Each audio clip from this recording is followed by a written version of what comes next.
সৈয়দ শাবাব আহলিল জান্নাহ রাসূল পাকের দৌহিত্র হযরত ইমাম হুসাইন রাদিয়াল্লাহু তাআলা এই মুহররমের 10 তারিখে কারবালার প্রান্তরে শাহাদত বরণ করেছেন। 10 জিলহজ ইসমাঈল আলাইহিস সালাম আর 10 মুহররম ইমাম হুসাইন রাদিয়াল্লাহু তাআলা সহ আরো অনেকে। সম্মানিত হাজিরিন, আল্লাহ পাক রব্বুল আলামিনের নিকট অত্যন্ত পছন্দনীয় হচ্ছে কুরবানি। ইব্রাহিম আলাইহিস সালাম বিয়ে করলেন বিবি সাহেরাকে। বিবি সাহেরাকে বিয়ে করার পরে যখন ওনার সন্তানাদি হচ্ছিল না, তখন বিবি সাহেরার পরামর্শ ক্রমে বিবি হাজেরাকে ইব্রাহিম আলাইহিস সালাম বিয়ে করলেন। বিয়ে করার পরে হযরতে ইসমাঈল আলাইহিস সালাম বিবি হাজেরার গর্ভে আসলেন। আসার পরে বিবি হাজেরা এবং ইসমাঈল আলাইহিস সালামকে আল্লাহ পাকের নির্দেশে ইব্রাহিম আলাইহিস সালাম মক্কাতুল মুকাররমার কাছে রেখে যান। এক মস্ক পানি আর এক থালা খেজুর দিয়ে ওনাদেরকে রেখে যান সেই বাইতুল্লাহর কাছে, সাফা মারোয়া পাহাড়ের কাছে। ইব্রাহিম আলাইহিস সালাম রেখে চলে গেলেন। বাইতুল মুকাদ্দাস থাকেন ইব্রাহিম আলাইহিস সালাম। সেই বাইতুল মুকাদ্দাস হলো ফিলিস্তিন। আল্লাহ পাক সুবহানাহু ওয়া তাআলা ইব্রাহিম আলাইহিস সালামকে স্বপ্নে দেখালেন, ইব্রাহিম তোমার প্রিয় বস্তু কুরবানি করো। ইব্রাহিম আলাইহিস সালাম দুম্বা কুরবানি করলেন। আবার স্বপ্নে দেখালেন তোমার প্রিয় বস্তু কুরবানি করো। তিনি উট কুরবানি করলেন। উনি অনেক উট এবং দুম্বা কুরবানি করার পরে ওনাকে স্বপ্নে দেখানো হলো, ইব্রাহিম তোমার প্রিয় বস্তু ইসমাঈলকে কুরবানি করো। এইবার ইব্রাহিম আলাইহিস সালাম আল্লাহ পাক সুবহানাহু ওয়া তাআলার এক পরীক্ষার মধ্যে পড়ে গেলেন। ইব্রাহিম আলাইহিস সালাম নমরুদের আগুনের ভিতরেও পরীক্ষা দিয়েছেন। নমরুদ আগুনের ভিতরে ইব্রাহিম আলাইহিস সালামকে ফেলে দিয়েছিল। ইব্রাহিম আলাইহিস সালামকে কাপড় খুলে উলঙ্গ করে নমরুদ আগুনের ভিতরে ইব্রাহিম আলাইহিস সালামকে ফেলে দিলেন। ইব্রাহিম আলাইহিস সালাম নমরুদের আগুনের সেই কুণ্ডলের মধ্যে পড়ে গেলেন। আর আল্লাহ পাক সুবহানাহু ওয়া তাআলাকে এক মুহূর্তের জন্য বলেন নাই। আল্লাহ পাক সুবহানাহু ওয়া তাআলা বলে, কুলনা ইয়া নারু কুনি বারদাও সালামান আলা ইব্রাহিম।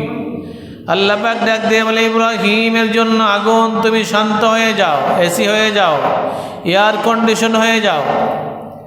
আল্লাহ পাক আগুনকে ডাক দিয়ে বলার পরে আগুন ঠান্ডা হয়ে গেল। আগুনের যে শক্তি রয়েছে, পাওয়ার রয়েছে, তা স্টপ হয়ে গেল। ইব্রাহিম আলাইহিস সালামকে আগুনে পোড়াইতে পারল না। ইব্রাহিম আলাইহিস সালাম আগুনের ভিতরে বসে রইলেন। ইব্রাহিম প্রেম করিল, নমরুদের আগুনে পড়ল। ইব্রাহিম প্রেম করিল, নমরুদের আগুনে পড়ল। আর নিজের পুত্র করল জবাই প্রেমের কারণে। প্রেমের ডোরি বান্দরে মন মাওলাজির শোনে। আরে আল্লাহ রাসূল বান্দায় আছে প্রেমের কারণে। আরে আল্লাহ রাসূল বান্দায় আছে প্রেমের কারণে। প্রেমের ডোরি বান্দরে মন নবীজির শোনে।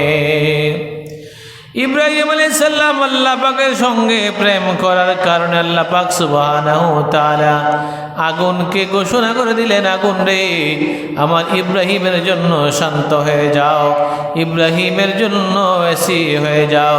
আগুনে ইব্রাহিম আলাইহিস সালামকে পুরাইলেন না, ইব্রাহিম আলাইহিস সালাম আগুন থেকে আরামে বের হয়ে গেলেন। সম্মানিত হাজিরিন, ইব্রাহিম আলাইহিস সালামকে পরীক্ষা করি আল্লাহ পাক রব্বুল আলামিন ইব্রাহিম আলাইহিস সালামকে খলিলুল্লাহ উপাধি দিয়ে দিলেন। আর আমার নবীকে বিনা পরীক্ষায় আল্লাহ রাব্বুল আলামিন আমার নবীকে, আপনার নবীকে হাবিবুল্লাহ উপাধি দিয়ে দিলেন। তাও হাবিবুল্লাহ উপাধি দিয়েছেন নবীকে খুশি করার জন্যে। আর ইব্রাহিম আলাইহিস সালাম আল্লাহকে খুশি করার জন্য পরীক্ষা দিলেন, আর আল্লাহ পাক ওনাকে খলিলুল্লাহ উপাধি দিয়ে দিলেন। সম্মানিত হাজির, ইব্রাহিম আলাইহিস সালাম যখন বৃদ্ধ হয়ে গেলেন, 7 দিন পর্যন্ত খায় না, 7 দিন পর্যন্ত খাবার বন্ধ, রোজা রেখেছেন। আল্লাহ পাক ডাক দিয়ে কয়, জিব্রাইল রে, ও আমার জিব্রাইল, আজকে 7 দিন হয়ে গেল আমার খলিলুল্লাহ খায় না, আমার খলিলুল্লাহ রোজা রেখেছে। তুমি কয়েকজন ফেরেশতা লইয়া, মেহমানের পাঠ লইয়া ইব্রাহিমের সামনে গিয়া আমার ইব্রাহিমের খানাটা শুরু করাইয়া দিয়া আসো। ইব্রাহিম মেহমান পায় না, এই জন্য ইব্রাহিম খায় না। ইব্রাহিম আলাইহিস সালাম মেহমানদারি খুব বেশি পছন্দ করতেন, কারণ মেহমানকে আপ্যায়ন করলে আল্লাহ রহমত বর্ষিত হয়, রিজিক বেড়ে যায়। আর এখন মেহমান আসলে কতক্ষণে যায় না কেন, আমরা সে চিন্তা করি। ইব্রাহিম আলাইহিস সালাম মেহমানদারি করতে পারতেছে না, 7 দিন পর্যন্ত মেহমান আসে না, 7 দিন খায় না। আল্লাহ পাক বলে, জিব্রাইল ফেরেশতাদেরকে লইয়া যাও, আমার বন্ধু ইব্রাহিমের খানাটা শুরু করে দিয়ে আসো। এইবার জিব্রাইল ফেরেশতা মানুষের বেশ লইয়া আর কয়েকজন ফেরেশতা লইয়া ইব্রাহিম আলাইহিস সালামের সামনে যখন আসলো, আয়েশা বলল, আমরা আপনার মেহমান হব। ইব্রাহিম আলাইহিস সালাম খুশি হইয়া ওই ফেরেশতাদেরকে লইয়া বাড়িতে চলে গেলেন। বিবি সাহারা ইব্রাহিম আলাইহিস সালামকে ডাক দিয়ে বলে, ইব্রাহিম নবী গো, মেহমান আসছে, এখন কি করব? আমি এখন কি পাক করব? আমার কাছে তো একটি গরুর বাছুর ছাড়া আর তেমন কোনো কিছু নাই। ইব্রাহিম আলাইহিস সালামের স্ত্রী ছোট্ট একটা গরুর বাছুর জবাই করলেন, জবাই করে সুন্দরভাবে পাকশাক করিয়া ইব্রাহিম আলাইহিস সালামের সামনে এবং মেহমানদের সামনে খানা উপস্থাপন করা হলো। ইব্রাহিম আলাইহিস সালাম মাথা ঝুঁকাইয়া নয়া নয়া খাওয়া আরম্ভ করলেন। আর বিবি সাহারা পর্দা আড়াল থেকে চুপি দিয়া দেখতেছে, মেহমানরা তো খায় না, ইব্রাহিম আলাইহিস সালাম তো খাইতেছে। ডাক দিয়ে বলে, হাই ইব্রাহিম নবী, আপনি তো খানা খাওয়া শুরু করলেন, আপনার মেহমানরা তো কেউ খাচ্ছে না। উচ্চ আওয়াজে বলা যাবে কি সুবহানাল্লাহ, মেহমানরা খায় না। বিবি সাহারা কর না, বাছুর যখন জীবিত হয়ে গেছে গা, তাহলে আমারও সন্তান হইতে পারে, কোনো অসুবিধা নাই। সম্মানিত হাজিরিন, ইব্রাহিম আলাইহিস সালামের সন্তান ইসমাঈল আলাইহিস সালাম বিবি হাজেরার ঘর থেকে জন্মগ্রহণ করেছেন। বিবি হাজেরার ঘর থেকে জন্মগ্রহণ করার পর দিয়ে আসলেন বনবাসে, সেই সাফা মারোয়া পাহাড়ের কাছে দিয়ে আসলেন। আর বিবি সাহারার মন খারাপ, বিবি হাজেরার সন্তান হলো, আমার হলো না।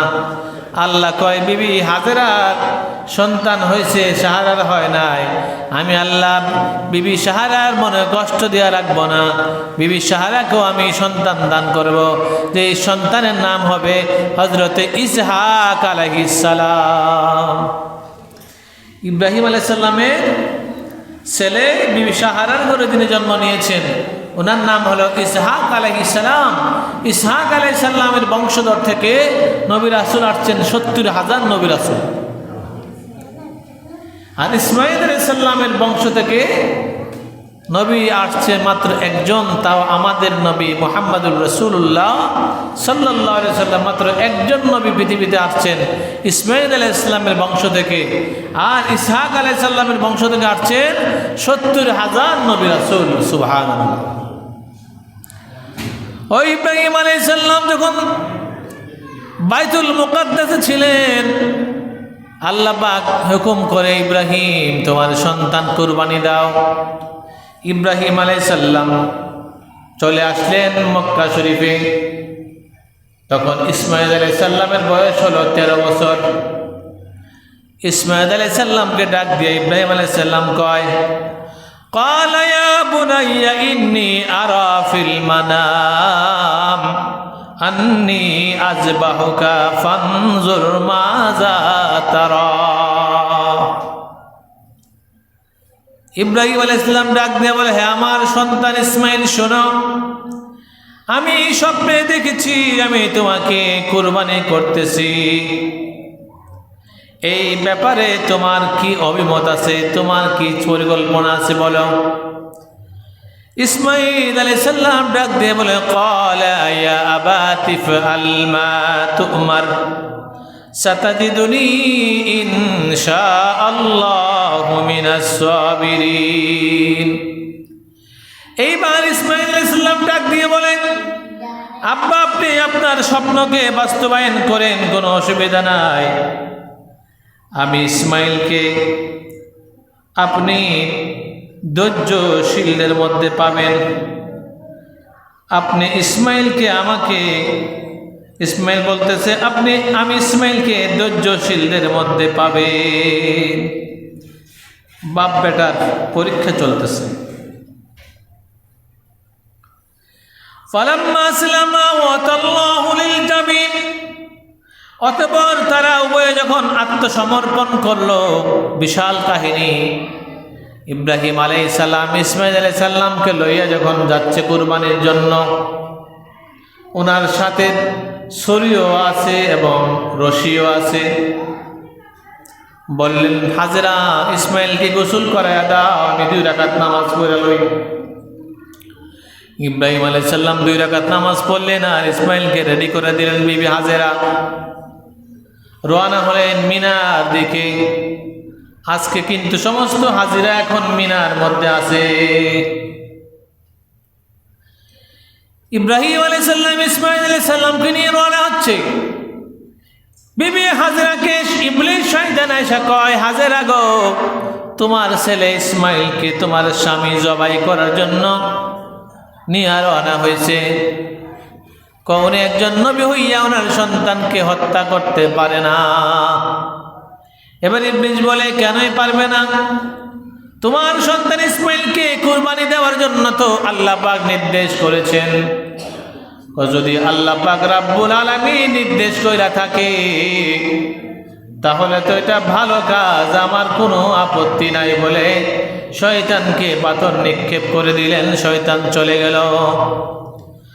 এইবার যাইতে যাইতে শয়তান দেখে ইব্রাহিম আলাইহিস সালাম একটু সামনে চলে গেছে আর ইসমাইল আলাইহিস সালাম পিছনে হাঁটতেছে। ছেলে মানুষ ডাক দিয়ে কানে কানে কয়, ইসমাইল জানুনি তোমার আব্বার জামার ভিতরে ছুরি আছে আর রশি আছে, তোমার আর একটু সামনে নিয়ে হাত পা বাইন্দা তোমার জবাই করে ফেলবে। ইসমাইল বলে, কেন কেন আমার আব্বা জবাই করবে কেন? আমার আব্বা জবাই করতে তো পারে না। ইবলিস ডাক দিয়ে বলে, না অবশ্যই পারবে, কারণ তোমাকে জবাই করার জন্য আল্লাহ পাক নির্দেশ করেছে। এইবার ইসমাইলকে আল্লাহ পাক পৃথিবীতে আর কোনো কি সন্তান দেখে নাই। আমি ইসমাইলকে জবাই করার জন্য যখন বলেছে, তুমি ভালো কাজে বাধা দিতে আসছো তুমি ইবলিস শয়তান বলে ইসমাইল আলাইহিস সালাম আবার পাথর নিক্ষেপ করতে শুরু করলেন। এইভাবে যেই জায়গার মধ্যে ওনারা পাথর নিক্ষেপ করেছেন, হাজিরা হজ করতে গেলে ওই ইবলিস শয়তানকে ওই জায়গার মধ্যে পাথর নিক্ষেপ এখনো করে। এটা হজ্জের নিয়ম। বিবি হাজেরা ইসমাইল আলাইহিস সালামকে শোয়াইয়া পানির জন্য সাফা মারোয়া পাহাড়ে দৌড়াদৌড়ি করছিলেন। এখনো হাজিরা সেখানে দৌড়াদৌড়ি করা, এটা হজ্জের নিয়ম। আর আমাদের বাংলাদেশের এক হুজুর কয়, মদিনা শরীফ কোনো দোয়া কবুল হয় না, এটা দোয়া কবুলের জায়গা না। আমি এটা বলে দিব আপনাদেরকে, মদিনা শরীফ দোয়া কবুলের কদ্দুর জায়গা, এটা মনে রাখেন। ইব্রাহিম আলাইহিস সালাম ওনাকে মিনাতে নিয়ে গেলেন। এখনো হাজিরা গেলে দূর থেকে একটা বড় চুক্কা একটা মিনার দেখা যায়। ওই মিনারটা যেখানে ওই পাহাড়ের উপরে ওই জায়গার মধ্যে ইসমাইল আলাইহিস সালামকে ইব্রাহিম আলাইহিস সালাম জবাই করতে গিয়েছিলেন। প্রথমবার জবাই হলো না, যখন পরের বার জবাই করতে শুরু করলেন, আল্লাহ পাক সুবহানাহু ওয়া তাআলা বললেন, হে জিব্রাইল, আমার বন্ধু খলিলুল্লাহর ছেলে ইসমাইলকে যেন জবাই না হয়, তুমি জান্নাত থেকে সুন্দর দেখে একটা দুম্বা নিয়ে যাও। এবারে হযরতে জিব্রাইল আলাইহিস সালাম দুম্বা নিয়ে আসলো। ওই দিক দিয়া কিন্তু ইব্রাহিম আলাইহিস সালাম ইসমাইল আলাইহিস সালামকে জবাই করতেছে, জবাই তো আর হয় না। হঠাৎ করে জিব্রাইল আলাইহিস সালাম ডাক দিয়ে বললেন, আল্লাহু আকবার, আল্লাহু আকবার। যখন বললেন তখন ইসমাইল আলাইহিস সালাম শরীর নিচ থেকে বলেন, আল্লাহু আকবার, আল্লাহু আকবার, লা ইলাহা ইল্লাল্লাহ, আল্লাহু আকবার। এবার ইব্রাহিম আলাইহিস সালাম বলেন, আল্লাহু আকবার ওয়া লিল্লাহিল হামদ। তিনজনের দোয়াটা এটা আমাদের উপরে ওয়াজিব হয়ে গেছে। এই দোয়া পাঠ করলেন আর দুম্বা শরীর নিচে দিয়ে দিলেন। এইবার দুম্বা জবাই হয়ে গেলে ইব্রাহিম আলাইহিস সালাম চোখ থেকে কাপড় সরাইয়া রেখে, আমার ইসমাইল তো জবাই হলো না, দুম্বা জবাই হয়ে বলতেছে। আর আল্লাহ পাক কুরআনুল কারীমের মধ্যে বলতেছেন, ওয়ালাউ আন্নাহুম ইযলামু আনফুসাকুম জাউকা ফাস্তাগফিরুল্লাহ ওয়াস্তাগফারা লাহুমুর রাসূল ওয়ালা ওয়াজাদুল্লাহ তাওয়াবার রহিমা। সূরা নিসার 64 নম্বর আয়াতে আল্লাহ পাক সুবহানাহু ওয়া তাআলা বলতেছেন, যদি কেউ নিজের জানের উপরে, নিজের বডির উপরে, আত্মার উপরে জুলুম করে জীবনকে বরবাদ করে ফেলে, অনেক বড় মস্ত বড় গুনাহগার, সে যদি নবীজির দরবারে যায়, নবীজির দরবারে গিয়া তওবা করে আল্লাহর কাছে মাফ চায়, আর নবীজি একটু ইশারা করে দেয়, আল্লাহ পাক সুবহানাহু ওয়া তাআলা তাকে সঙ্গে সঙ্গে মাফ করে দেয়, তার তওবা কবুল করে, এবং আল্লাহ তার জন্য দয়ালু হয়ে যায়। সুবহানাল্লাহ। তাহলে কেউ যদি কয় যে মক্কা শরীফ এমুক জায়গায় দোয়া কবুলের জায়গা, মদিনা শরীফ দোয়া কবুলের জায়গা না, তাহলে কোরআনে আয়াত সেও মানল না।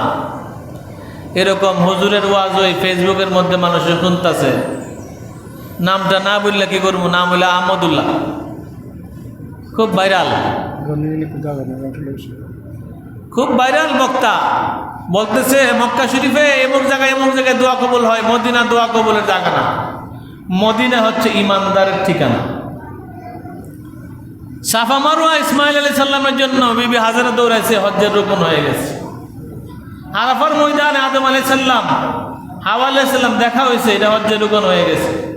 মুজদালিফায় হাওয়া এবং আদম আলাইহিস সালাম রাত্রি যাপন করছে, এটা হজ্জের রুকন হয়ে গেছে। মিনাতে ইসমাইল আলাইহিস সালামকে জবাই করা হয়েছে, ওইখানে এটা হজ্জের রুকন হয়ে গেছে।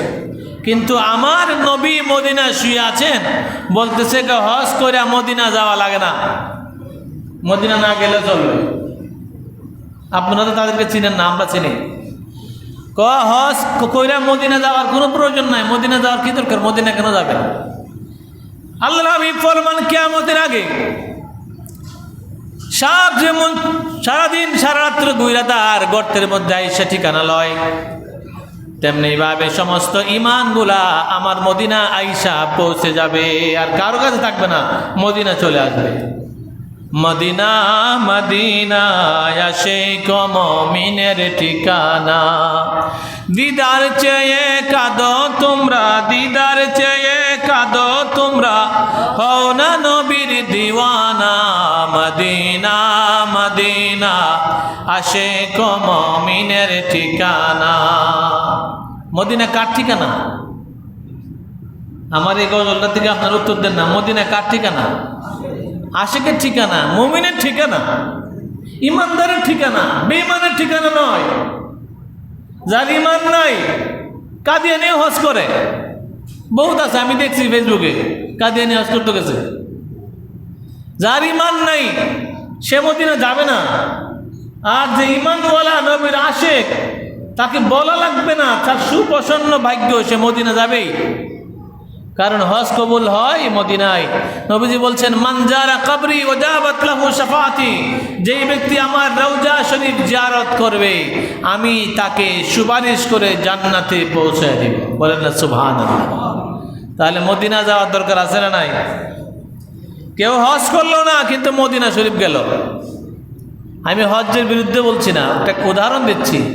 হজ করলো না কিন্তু মদিনা গেল, নবীজি কি কয়, মানজার কাবরি ওয়াজাবাত লাহু শাফাআতি, যে ব্যক্তি আমার রওজায় আসলো, জিয়ারত করলো, আমি তাকে সুপারিশ করা ওয়াজিব হয়ে যায়। তাহলে চিন্তা করে নবীজির রওজা যাওয়াটা কি বিষয়, ভাগ্যের বিষয়। ইমান চুররা ইমান চুরি করবে কিয়ামত পর্যন্ত। আমরা নবীর মিলাদ পড়ে দিকে আমাদেরকে বেদাতি কইতে বেদাতি হুজুর। আমরা নবীর জন্য কিয়াম করি, এই জন্য আমাদেরকে বেদাতি বলে। আমরা অলিয়া উলিয়ার গুণগান বলি বিদে আমাদেরকে বেদাতি বলে। নবীজির শান বেশি করে বলি বিদায় বেদাতি বলে। আসলে বেদাতের যে কত প্রকার আছে আর কত রকমের বেদাত আছে এগুলা বলে না, খালি এগুলা বেদাতি হইলাম তত নবীর গোলাম। আরে মাওলাজির গোলামের নবীজির গোলামের কোনো চিন্তা নাই। চলো নবীজির রওজাতে সোনার মদিনায়, চলো নবীজির জান্নাতে সোনার মদিনায়। আল্লাহ পাক সুবহানাহু ওয়া তাআলা প্রিয় নবী সাল্লাল্লাহু আলাইহি সাল্লামকে আমাদের ঈমান হিসাবে বানাইলেন। কারণ লা ইলাহা ইল্লাল্লাহ কাফেররাও বলবে, কিন্তু আমাদের নবীকে মানবে না। নবীকে যে ব্যক্তি মানবে, নবীর রওজা যে ব্যক্তি যাবে, তওবা করবে, মাফ চাবে, আল্লাহ পাক তার জন্য দয়ালু হয়ে যাবে, তওবা কবুলকারী হয়ে যাবে, ক্ষমাশীল হয়ে যাবে, আল্লাহ তাকে মাফ করে দিবে। এই জন্য নবীজির রওজা যাওয়ার জন্য নিয়ত রাখেন। আল্লাহ পাক যেন নবীজির রওজা পাকে যাওয়ার তৌফিক দান করে, হজ্জে বাইতুল্লাহ নসিব করে, সকল বলে আমিন। হযরত যায়েদ ইবনে আরকাম বলে, ইয়া রাসূলুল্লাহ, কুরবানি কি? আল্লাহ রাসূল বলে, কুরবানি হলো ইব্রাহিম আলাইহিস সালামের একটা সুন্নাত। কেউ যদি কুরবানি করে তাহলে কুরবানি পশুর গায়ের মধ্যে যতগুলা পশম আছে ততগুলা পশম পরিমাণ নেক তার আমল নামার মধ্যে আল্লাহ পাক দান করে দিবে। যতগুলা পশম আছে ততগুলা নেক তার আমল নামার মধ্যে আল্লাহ পাক সুবহানাহু ওয়া তাআলা দিয়ে দিবেন। তো নবীজিকে প্রশ্ন করছি, ইয়া রাসূলুল্লাহ, যদি ভেড়া বা মেষ দিয়ে যদি আমরা কুরবানি দিই তাহলে হবে কিনা? কতটুকু সওয়াব পাবো? তো ভেড়া, মেষ, দুম্বা দিয়েও যদি কুরবানি দাও তাহলে এটার বডির মধ্যে যতগুলা পশম আছে সেই পরিমাণ নেক তোমার আমল নামায় চলে আসবে। আমরা তো হালি বিচারি গরু নিতে যা, মহিষ নিতে যা, ছাগল দিলে কুরবানি হইতো না, কইছে কেডা? 30,000 টাকাও নাই, গরুর লগে শরীক হইতে পারলাম না। আপনি 10,000 টাকা দিয়ে কুরবানি দেন না, ছাগল এনে দেন, সমস্যা কি? কুরবানি দেওয়ানো না কথা। এখানে আমরা অনেকেই ভুল করি যে আমার হাতে টাকা নাই, আমার কাছে 30,000 নাই, 40,000 নাই, কুরবানি দিতে পারলাম না। কিন্তু আপনি 10,000 টাকা দিয়ে একটা ছাগল পাইতেছেন, ছাগল কিনলে তো কুরবানি হবে। কুরবানিকে গরু দেওয়া লাগবে এরকম তো না, মহিষ দেওয়া লাগবে এরকম না, উট দেওয়া লাগবে এরকম না, বকরি, ভেড়া, দুম্বা দিয়েও কুরবানি চলে। অর্থাৎ আল্লাহকে স্মরণ করা। আল্লাহ লা ইয়ানালাল্লাহু লুহুমুহা ওয়ালা দিমাউহা ওয়ালাকিন আলহুত তাকওয়া মিনকুম। আল্লাহ পাক সুবহানাহু ওয়া তাআলা বলতেছেন, কুরবানির পশুর গোশত এবং রক্ত আল্লাহর নিকট যায় না। আল্লাহর নিকট যায় তোমার অন্তরের ভয় ভীতি, তাকওয়া। তুমি আল্লাহরে কতদূর ভয় করছো, কতটুকু ডরাইছো, এইটা শুধু আল্লাহ পাক দেখে।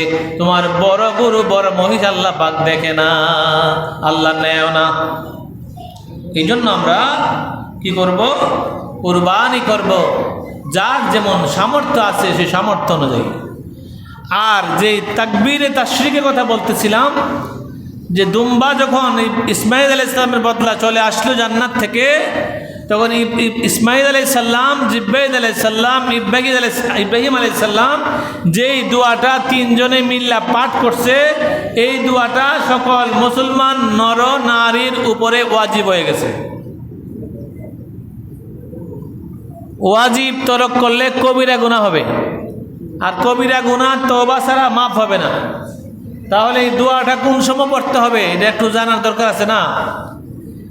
আল্লাহু আকবার, আল্লাহু আকবার, লা ইলাহা ইল্লাল্লাহু, আল্লাহু আকবার, আল্লাহু আকবার, ওয়ালিল্লাহিল হামদ। বলেন আল্লাহু আকবার, আল্লাহু আকবার, লা ইলাহা ইল্লাল্লাহু, আল্লাহু আকবার, আল্লাহু আকবার, ওয়ালিল্লাহিল হামদ। আল্লাহু আকবার, আল্লাহু আকবার, লা ইলাহা ইল্লাল্লাহু, আল্লাহু আকবার, আল্লাহু আকবার, ওয়ালিল্লাহিল হামদ।